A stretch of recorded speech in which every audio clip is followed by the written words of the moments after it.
Hey everybody, this is Theokinawakid'S here, and today I'm going to talk to you about the latest Justice League DC AMU movie. For those who don't know, that's DC Anime Movie Universe, so separate from the DC Extended Universe and separate from the DC AU, which is the anime universe from, like Justice League, Batman, the anime series, Superman, the anime series, that sort of thing. These are basically what I'm talking about is the latest movies, like streaming movies from like Justice League War and then onwards. So, and this is like this is the 15th and last movie of this whole universe. So it's called Justice League Dark Apocalypse War. And my God, holy crap, I have so many things to say about this series, and not to mention this movie in particular. The fact of the matter is that this whole ride with the DCAMU, it's let's for the sake of argument, for Justice League War, uh, it has been a rocky ride these past 15 plus movies. Justice League War didn't start off great. I mean, obviously this DCAMU is uh, depicting largely from the DC New 52 continuity. So a lot of people are a little iffy on that continuity, and a lot of people are like, New 52, really? But literally, this series has shown that it's leagues above like most writing back in the last decade, in the sense that it adapts stories from the DC New 52, but it in some parts improves it and actually gives it more of a fleshed out sort of world and more of a feel to it, and more or less like um, the whole thing just seems like a great, engaging story series of events that you just want to see more of. I mean, okay, Justice League War wasn't this initial start. The initial start was Flashpoint way back in like 2013.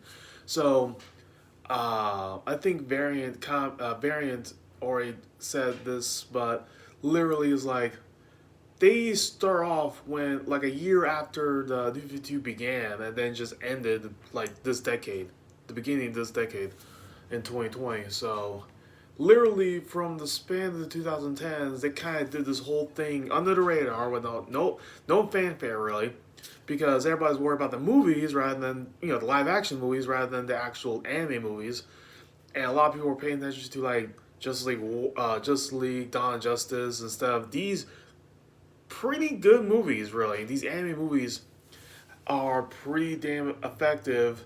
And here's the thing: I think any comic book fan worth um, whose opinion is worth it should know that literally, when it comes to movies and media in general, when between Marvel and DC has animation down packed. They have been for since the 90s and has been going strong with animation ever since the get go.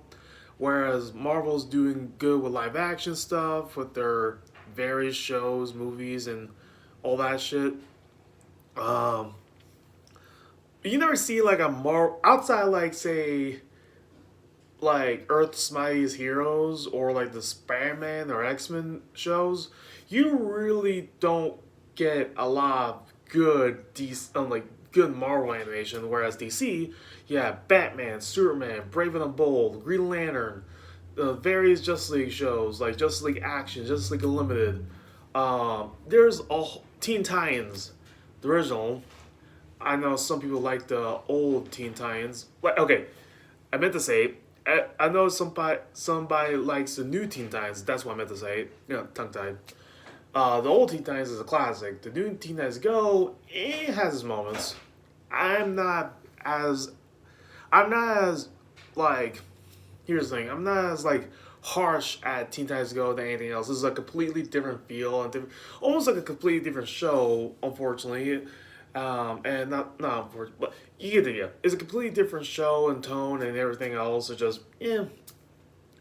But getting that out of the way, let's talk about the movie itself. I know it's like almost 5 minutes in. It's like, all right, the movie itself starts off with like towards the end of this universe where the Justice League is like, okay, there's like two attacks from like Apocalypse that we've been dealing with.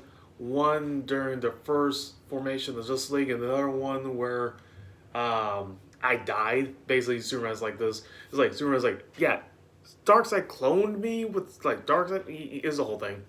And not to mention, like, Superman's out for blood. He's basically like, hey, we gotta hit him first, and we gotta hit him hard.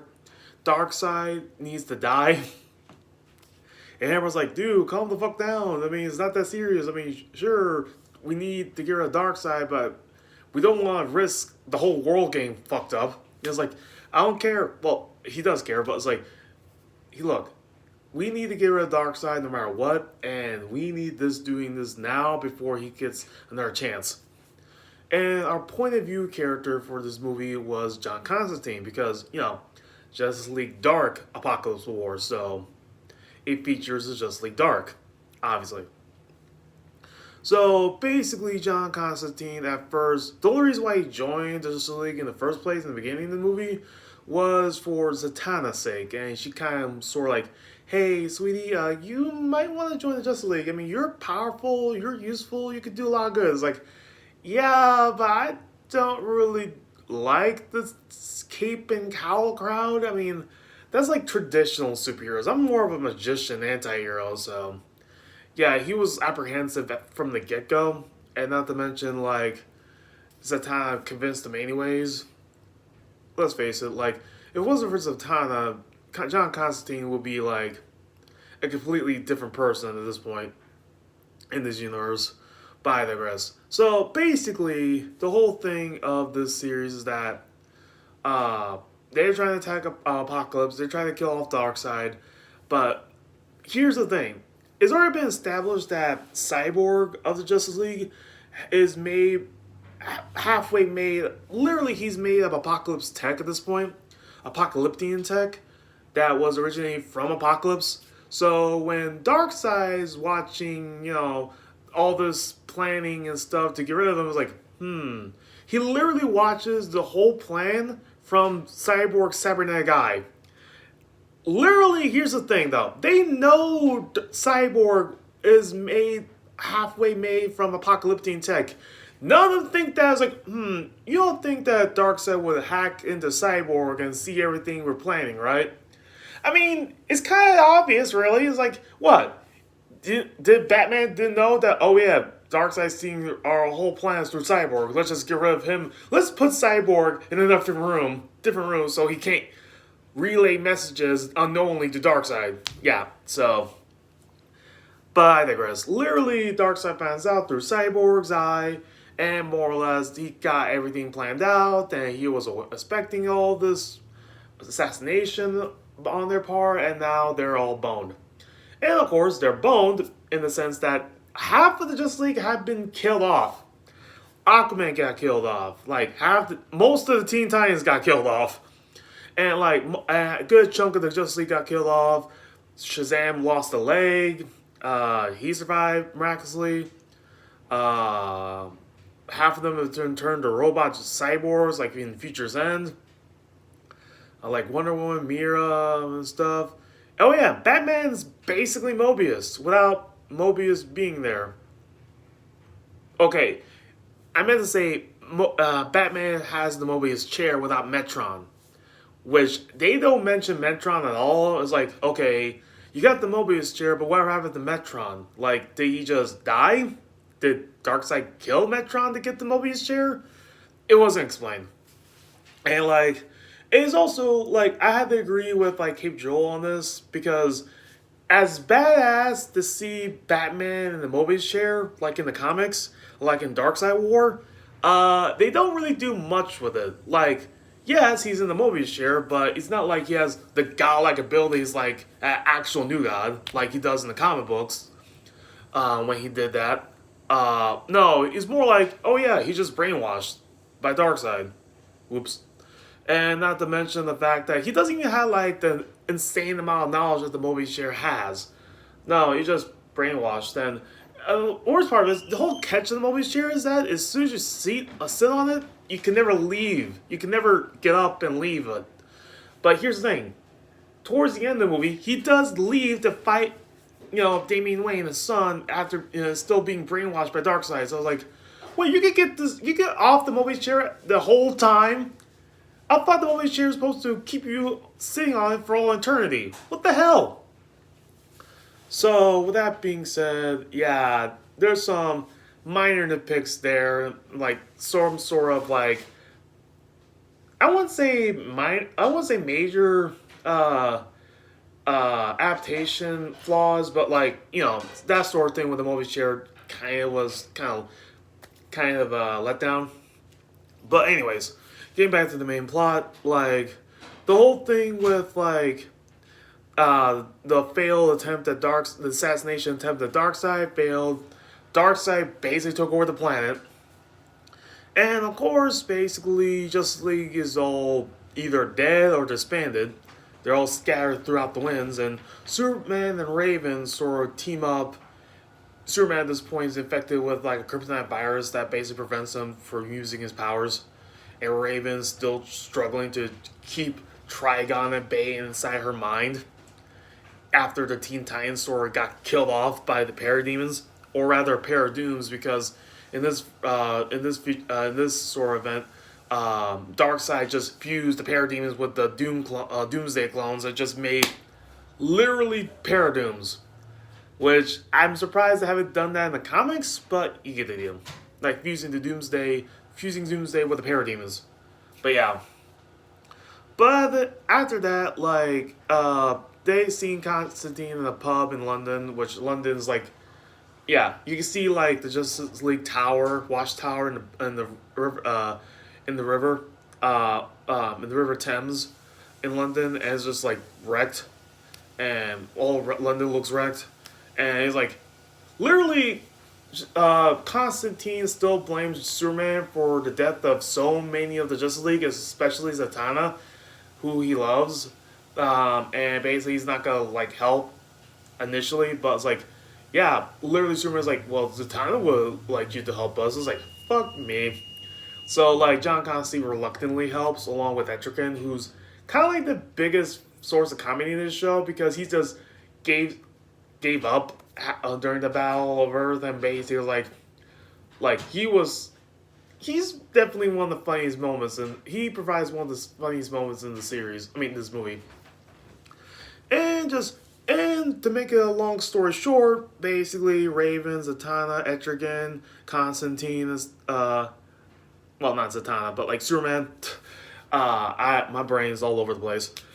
Basically, all four of them go to Damian. Damian is now the League of Assassins now, the leader of it. And basically, Damian is also in the group, and they team up with the Suicide Squad and the Lex Luthor and Lois Lane to get the Apocalypse and basically kills Darkseid there. And again, to make a long story short, because I don't want to make this video too long, is that after so many character deaths, both major and minor characters, and a whole bunch of shocking moments, like Trigon facing off against Darkseid, old versus new god, that's awesome. They finally managed to defeat Darkseid once for all, but the Earth is fucked. The Earth is fucked so much that it will take them literally decades, if not centuries, to return back to normal. And at that point, the Earth might as well be dead because Darkseid was using molten magma from the Earth's core to power his Doomsday machines. And more or less, like, yeah, the Earth is dying anyway. So, like, towards the end of the movie, Constantine's sort of like, well, we've saved the world, but the Earth's got to be doomed in a couple of years. So, or in this case, like the next couple of days. So, like, hey, Barry, and he's referring to the Flash. It's like, can you do that Flashpoint again? It's like, dude, me doing the Flashpoint is what we got. This is what happened. Like, me doing Flashpoint again is literally what happened the last time. It's like, yeah, but at least this time will be a lot less shitty than this universe. And it's like, well, he raises the point of, yeah, even though it will cause even more problems down the line, it will be a way more better future than this current one. So literally, it ends on a kind of down note where Flash literally goes to the Flashpoint again, or rather, does the Flashpoint again and restart the whole damn universe again. Because, yeah, this timeline, this whole universe kind of is fucked, for lack of a better term. So, like, Constantine both saves the day with the help of the Justice League, and and also ends with the restart of the new universe. Which, I'm hoping that they do the whole Rebirth storyline, or Rebirth storylines, and hopefully we can do Rebirth stories like the Super Sons and like New Superman, Chinese Superman, and various other Rebirth stories, but I digress. So yeah, that's sort of Justice League Dark Apocalypse War in a nutshell, and yeah, it's one of the greatest, bloodiest Justice League movies I've seen this year and the last couple, like 2 years, not 2 years, but like the last year, and hopefully everybody's happy with it. And yeah, this has been the Okinawa Kid, and I hope you have a great day and stay safe, everybody.